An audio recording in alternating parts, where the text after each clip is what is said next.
On YouTube, it's your boy Big Juan Robles, aka Stan Nelson, here with Top Deck Gaming. And real quick before we do any of this, I just want to say thank you for all of the love and support that a lot of you have shown. In the last month, we've actually jumped like 14 subscribers, which is huge for us because we kind of just started this whole thing just to kind of do, in our free time, and to see that there has been support and that new people are watching the videos. It's awesome, and it makes us feel really good about what we're doing here at the channel. So thank you guys, and keep supporting, keep watching, keep liking those videos, and we promise we're gonna try to keep bringing you guys new stuff, fresh stuff, so you guys don't get bored of us, because I get bored of myself sometimes. But that's not funny. Anyways. So today video is going to be a deck profile, and it's kind of a profile I've already done. It's going to be highlighting my Puppet Onslaught deck, but it has some minor changes to it. I recently took it to the Modesto tournament and top 4'd with it, so it did pretty well. And puppets are really good, but with the format that we're playing, they're not necessarily like overpowered or is like a winning deck all the time. It's just kind of, when it works, and when it doesn't, it really doesn't. But the original Puppet Onslaught deck that I had posted near like the very beginning of the channel was, I think, it's up to like 130 or 140 something views. And for me, that makes me feel really good about how far along I've come with the deck, because I built this deck like 2 years ago. I was still kind of just getting back into Naruto, and I didn't really understand that Puppet's got some crazy stuff going for it. But so thank you to everybody that's liked the video. I hope that it's giving you some inspiration for your own Puppet decks. And if it has, leave a comment below, because I'd love to hear it. I'd love to talk about it. Get you guys' insights and all that. But past that, let's get right into the deck profile, and so I don't keep you guys waiting. So we're going to start off with ninjas here, guys. So for our turn 0 drops, we played Once a Story of Childhood. Very good card. Lets you look at your battle awards if they win any, and select one or all of the puppet ninjas among them, show them to your opponent, put them in your hand. Beefs up your hand. He's got manipulation. The only downside is he can't use jutsu requirements of Sori because, turn 0 flamethrower is pretty stupid. Next turn 0s, we got 2 salamanders. To start off, guys, just so you know that all the puppets that I play, with the exception of a few, have non-unique, so I can put both these guys into play at the same time. That's kind of the theme of the deck. But this guy's pretty good. He uses his combat as his support when he's in a team with a manipulation ninja. Additionally, if that head ninja would receive any damage, you can give 1 damage to him. So he's kind of like a panda for Void, but for puppets. Next turn 0s, we've got 2 conks, Unfazed Assault. This card's really good because during your mission phase, you can drop like a puppet or a manipulation ninja into your discard pile to search for a puppet in your deck and put it to your hand. Pretty decent. 2/0/2/0. Spec's valid. It's got Surge. Next, we got 2 Hanaris. Hanari's a great card just because she lets you look at your opponent's hand. And even if you don't hit her effect, which is if they have a mission, you can draw a card, you still get to know what your opponent's playing early on. And even if you drop her late game, knowing what your opponent has, especially if it's like a jutsu that could really be detrimental to your team, it's always good to know if you have like a backup for that. So if they do have a mission, though, you get to draw a card. Additionally, you drop a card from your hand to your chakra. She's really cool because she also has genjutsu, so she works really well with like an early fear by genjutsu, which Brandon Gregory used on me twice in the first round of the top 4, which was horrible, but it happens. Rounding out the turn 0s, I have 3 Gar of the Desert Childhoods. I just realized when I put the deck in order that I had 3. I didn't realize I was playing 3. So it's a little much, but he's a good card. You draw a card when he's put into play, which is awesome. He's a staple for most decks. The only bad side is if he's discarded due to the showdown, you do have to discard a card from your hand, but he usually doesn't last that long because you turn 5 Tamari Gara him and all that good stuff. Right into our turn 1s, we have 2 Crows. Crows are awesome cards. At turn 1, 0/3, so it's 3 support, so he makes him very beefy as a back ninja. And also, if he's in the same team with Relation Ninja, you get to draw a card when he blocks. But come on, it's awesome. Base turn ones, guys. We got Black Ant right here. 2 foilies. Oh, yeah. I like this card a lot because not only does he squads out with Conqueror for Conqueror Black Ant, but whenever he is battled against opposing team, that team that battled against him cannot be sent out to battle or sent out to attack during their next turn. So when you're blocking with this guy, it can really help stop your opponent from continuing to beat you down for like battle rewards or killing your ninjas. And again, all these effects for like these puppet ninjas, you have to have a manipulation ninja in the same team with them. But regardless, it's a good effect. Rounding out our turn ones, we got 2 Tamari Wind Size. The promo, super pretty. I love the art for this card for one. Tamari has some of the best tech cards in the game, I feel. This being probably a top one for her best, or probably a close second. But when she's put into play, you can look at the cards in your opponent's hand. If there are one or more jutsus among them. So yeah, Tamari, she if there's a jutsu card among them, you could drop it into their chakra area. Pretty good card. And again, she doesn't stay on the field very much for very long. Like I said, guard Tamari squad, too good. Right to turn 2s, but only play 2 turn 2s. Now, I know what a lot of you guys are saying. Shino Aburami, Silence, isn't he a sideboard card? You are correct. But, for me, he was the necessary evil in this tournament that I recently went to. Almost everybody knows what Silence does, and if you don't, your opponent cannot search for any cards. Search is so huge in this game, guys, that if you don't have some sort of counter to it in your sideboard or in your main deck, it is going to hurt you down the road. It helps your opponent search out for things, like anything they need at that moment, it's too good. And so this definitely, if anything you can use to stop your opponent from like getting the upper hand, definitely do it. So that's why I mainboarded 2 of these guys. I was like, forget it, Father and Mother's banned. I didn't really want to put another Father and Mother in there because I didn't really like any of the other ones. And Shino was like just screaming at me. He's like, hey man, if you go up against Lightning, shut him down. And I actually did. My first game, I shut this guy down. And I won by like turn 4 every game. So that was awesome. So he definitely comes in handy. I mainboard him. That's just the type of player that I am though. I would definitely suggest sideboarding him because if you're playing like a theme deck or whatever it is, I'm pretty sure there's other things you can do that are better than he is. But for me, like I said, he was a necessary evil. Turn 3s, I played 1 Naruto Reliance because why not? This card is limited to 1 in our format, and he searches. He searches for a wind or lightning mission in your deck, or he can bring back 1 from your discard pile. Additionally, gives all your elite ninjas +0, +1. I really wasn't too worried about that because they're all sand, but yeah, if he's at 1 or if he's like at 2 in your guys' format or whatever you're playing, you should be playing this in every deck that runs wind or lightning. Just searching out for missions is too good. Missions win games more so than jutsus do, in my opinion. But yeah, 1 Reliance, too good. Next turn 3, Sakura Haruno, the Dance of Sakura. This card's awesome. She's not sand, but she is a puppet, so she works well with the deck. Additionally, she gives you a heal aspect. During the exchange, you can discard a card or injure one of your in-play ninjas. And in that case, you heal one of your other ninjas. So, I mean, she keeps your field pretty healthy for the most part. Additionally, if she's in the same team with a Puppet Master ninja, she gets a +2, +0. So she becomes a 6/3, and she gets pretty big. She can use all your jutsus for the most part. And amazing support, good mental. Sakura is just a fantastic card. She has a ton of fantastic cards. Running out my turn 3s, Conquered Tenacity. One of the best... I don't know why I said thank you. Tactician. One of the best cards of the game, in my opinion. When he first came out, he was splashed in a lot of decks, searching out like Salamander for the 0/4 support.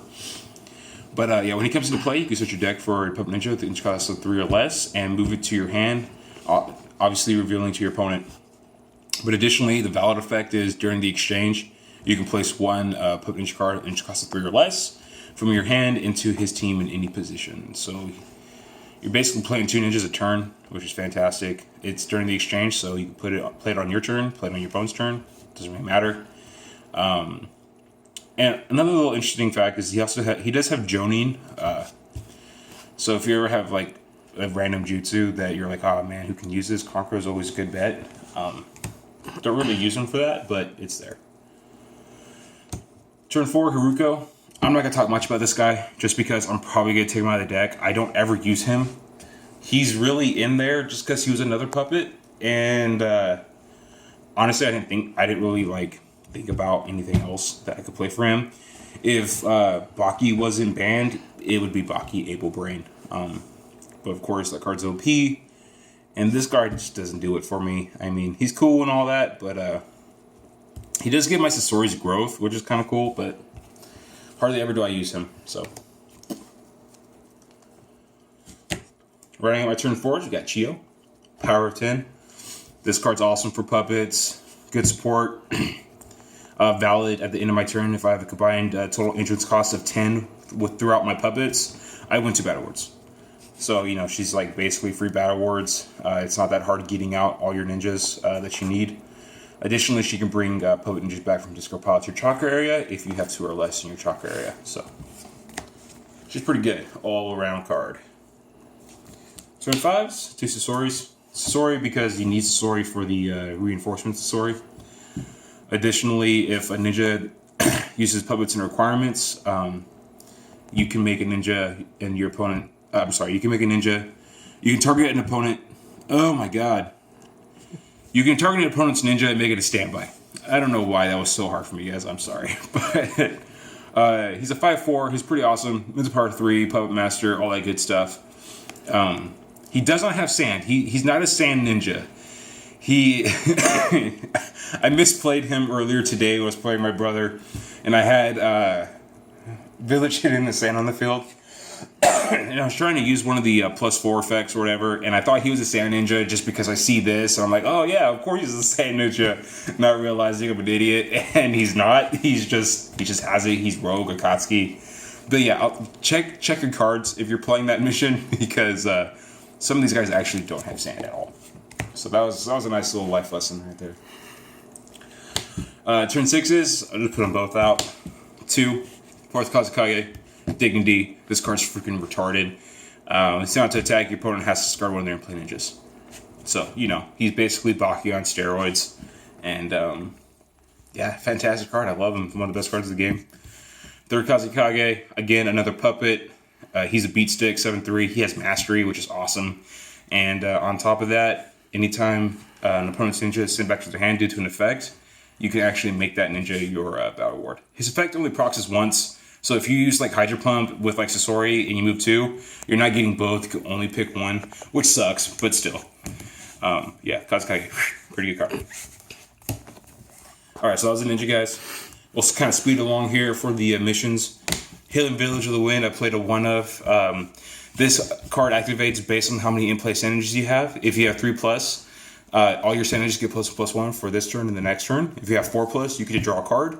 And if you have 5+, your opponent must discard one of their in-play ninjas. You cannot. It's not like, oh, I have 3, so I get this effect. And, oh, I also have 4, so I get this effect. I have 5, get this effect. You can only choose 1 per per turn. And so you can't stack the card's effect, but if you have 2 on the field, you can, use each one individually, just so you know. I recently picked these up. My brother hates me for it because he doesn't think that we need this card. And I agreed with him for the longest time until I actually used it. But I finally got a set of Never Ending Loves. Thank you, Jason Smith.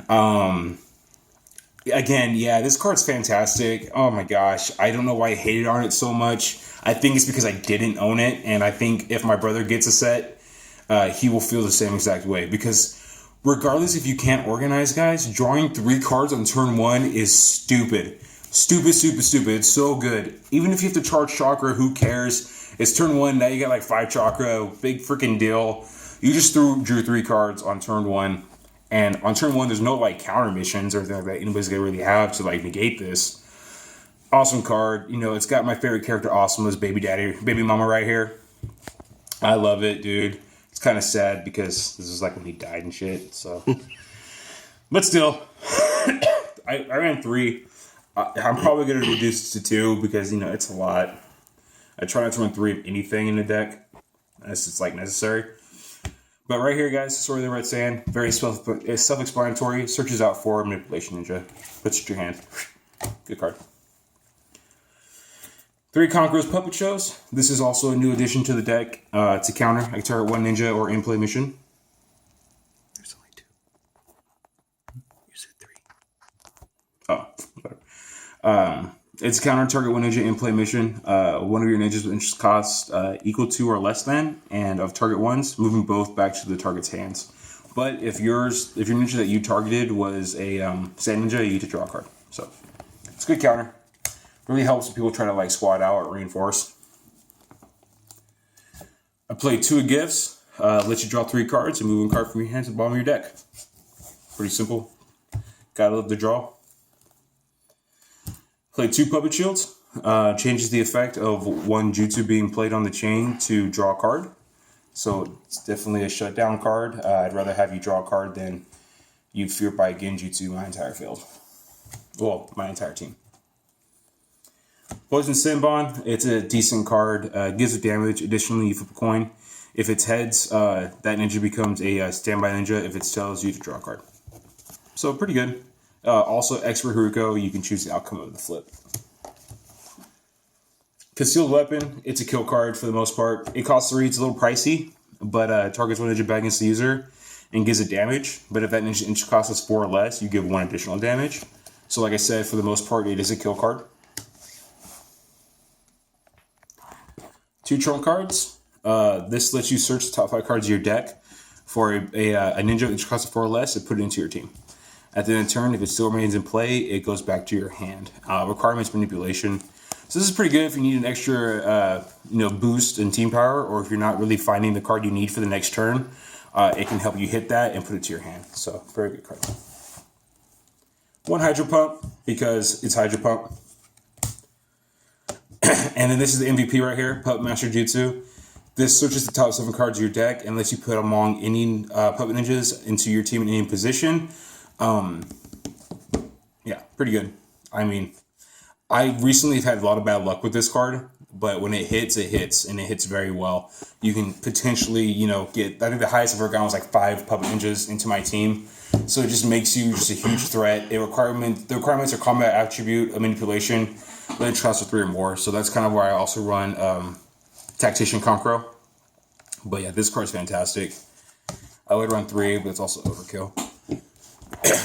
So that's the deck, guys, real quick. Let's go into my reinforcements, with my side deck. 2 Pakuns. I ran him for anti-mental. Players can't performance 5 battles. Very good card. Additionally, Kakashi Ninja cards in your hand get negative 200 cost. So, not bad. I ran 1 Shikamatsu. Mental Power 10. It can block, it just can't attack, which is whatever. I mean, and unless you have secret skills on the field, but I don't run secret skills. It's just kind of there because it's huge. 1 Tamari, when she's put into play, you are allowed to look through your opponent's reinforcement deck, right? Reinforcement deck, and then select 1 card among them and remove it from the game. Additionally, while she's still on the field, your opponent cannot use cards with the same name as or the same reinforcement cards with the same name and put them into play while she's on the field. So she was a tech card. Again, like I said, Tamari has some of the best tech cards in the game. And so if you're playing against a deck like Lightning that has a lot of like squads and reinforcements, you hit that, it's a good card. I played 2 Coordinations.